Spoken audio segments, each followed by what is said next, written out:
샬롬, 지난밤 평안하셨습니까? 오늘은 2026년 5월 15일 금요일입니다.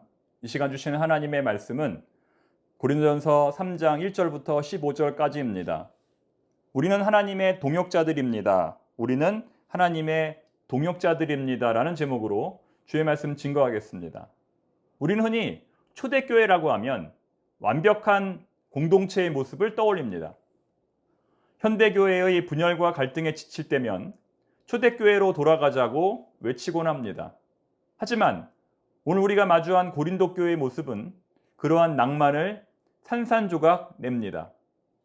고린도전서에 나타난 고린도 교회의 모습은 오늘날 우리 주변에서 흔히 일어나는, 아니 어쩌면 그보다 훨씬 더 심각한 문제적 공동체였습니다.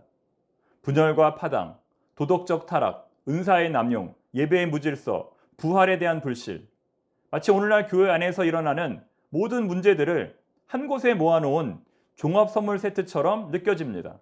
그래서 이 편지를 읽다 보면 사람 사는 곳은 그때나 지금이나 똑같구나라는 씁쓸한 마음을 갖게 됩니다. 하지만 그럼에도 불구하고 이것이 우리에게 절망이 아닌 소망이 되는 이유는 우리 인간의 본성이 과거나 지금이나 변하지 않은 것처럼 하나님의 은혜 또한 변함이 없기 때문입니다. 가장 밑바닥까지 떨어진 고린도 교회를 인도하신 하나님께서 지금 우리 또한 반드시 인도하실 것을 확신합니다. 오늘의 본문 1절과 2절에서 바울은 고린도 교인들을 향해 뼈아픈 진단을 내립니다. 정말 우리가 이런 말을 들었다면 굉장히 자존심이 상하고 상처받았을 겁니다. 자, 무슨 진단일까요? 고린도 교인들은 스스로를 영적인 사람들로 여겼지만, 대단한 존재로 여겼지만 바울의 눈에는 그저 밥이 아닌 젖이나 먹어야 하는 영적 아기들에 불과했다는 겁니다. 아니, 그것도 대단히 잘 봐주어서 영적 아기들이지 실제로는 어제 본문에 나왔던 육신에 속한 자들이었습니다. 여러분, 육신에 속한 자들이 어떤 사람들입니까? 아직 성령을 받지 못한 자들, 성령의 역사를 거부하는 자들입니다. 쉽게 말해서 이방인들이죠. 불신자들입니다. 즉, 고린도 교인들은 믿지 않는 불신자와 똑같은 존재라는 겁니다.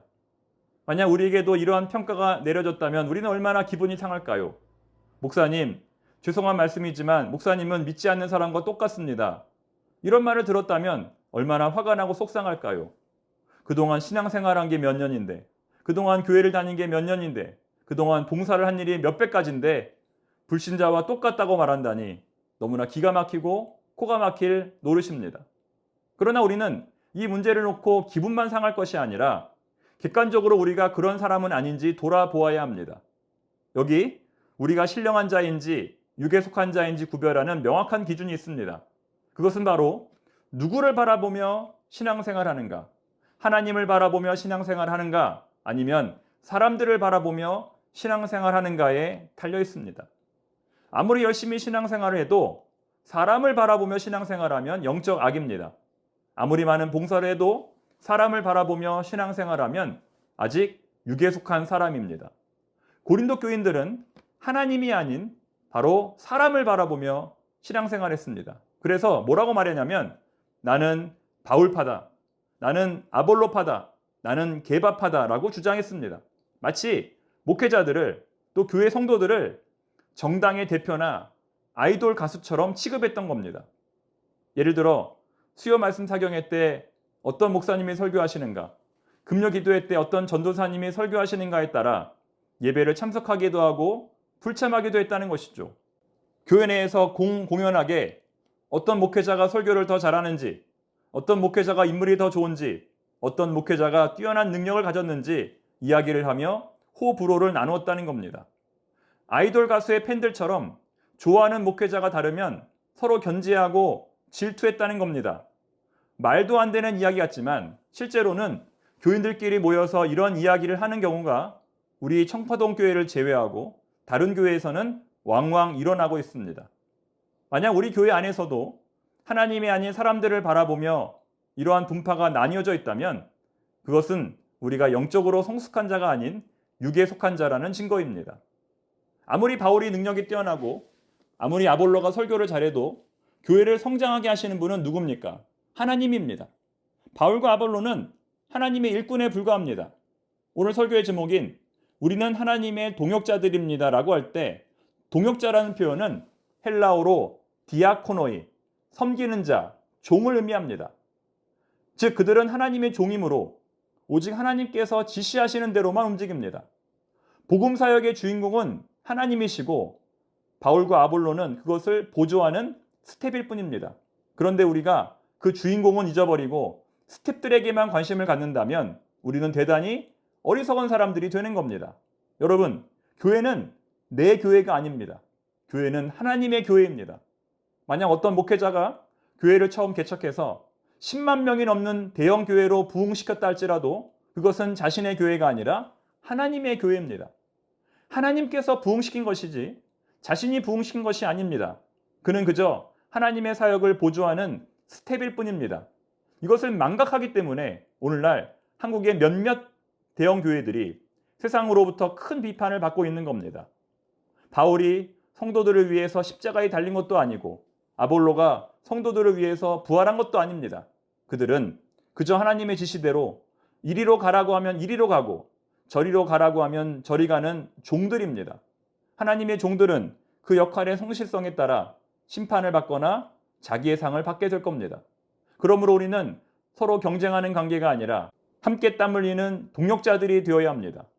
직분은 교회의 일을 하기 위한 섬김의 도구이지 다른 사람 위에 군림하기 위한 지배의 도구가 아닙니다.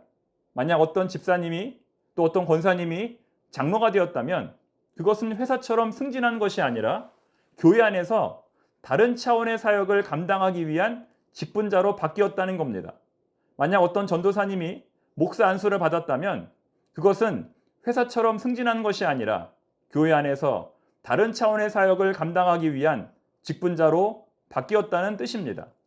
모든 직분은 하나님의 종, 디아코노이로서 그 사역의 종류가 다른 것이지 그 권위의 많고 적음이 달라지는 것이 아닙니다. 마지막으로 바울은 건물을 짓는 비유를 통해 우리에게 경고합니다. 우리 인생의 기초와 우리 교회의 기초는 오직 예수 그리스도뿐입니다. 다른 기초는 없습니다. 우리는 이 기초 위에 각자의 공적을 쌓아갑니다. 문제는 어떤 재료로 이 건물을 짓느냐입니다. 여기 성전을 지으려고 운영위원들이 모였습니다. 여기 교회를 재건축하기 위해 운영위원들이 모였습니다. 어떤 재료로 성전을 지어야 할까요? 어떤 재료로 교회를 지어야 100년이 넘도록 그 견고함을 유지할까요? 금과 은과 보석 같은 하나님의 말씀과 진실한 사랑으로 세운 건물은 영원토록 흔들리지 않을 겁니다. 하지만 나무와 풀과 집과 같은 육신의 정욕과 시기와 분쟁으로 건물을 짓는다면 그 건물은 금세 무너지고 말 것입니다. 자재의 가치 평가는 그것이 불이라고 하는 고난을 견디느냐 못 견디느냐에 달려 있습니다. 조금 비싼 자재라도 혹독한 고난을 견뎌낼 수 있다면 그것은 대단히 훌륭한 재료가 될 겁니다. 하나님의 심판대 앞에서 그 가치를 드러낼 겁니다. 마지막 심판의 날 우리의 삶에 대한 하나님의 평가가 이루어집니다. 어떤 교훈은 우리의 예상과는 달리 엄청난 칭찬을 받게 될 것이고 어떤 교훈은 우리의 예상과는 달리 엄청난 책망을 받게 될 겁니다. 성경은 모든 구원은 똑같다라고 말하지만 오늘 본문에서만큼은 분명히 창피한 구원, 부끄러운 구원도 있음을 우리에게 말씀하고 있습니다. 15절 말씀이 바로 그것입니다. 마지막 심판의 날 모든 것이 홀랑 다 타버려서 알몸만 남은 그런 구원을 의미하고 있습니다. 그런 부끄러운 구원 당하지 않도록 오늘도 우리에게 맡겨진 하나님의 사명을 잘 감당하는 우리 모두가 되기를 바랍니다. 우리는 모두 하나님의 동역자들입니다. 기도하겠습니다. 하나님 아버지, 우리는 다른 사람과 경쟁하기 위하여 부름받은 것이 아니라 하나님 나라를 섬기기 위해 함께 부름받은 동료들입니다. 오직 자라게 하신 하나님만을 높이며 예수 그리스도의 기초 위에 영원히 변치 않는 성전을 지어가는 우리 모두가 되게 하여 주옵소서. 예수님의 이름으로 기도드립니다. 아멘.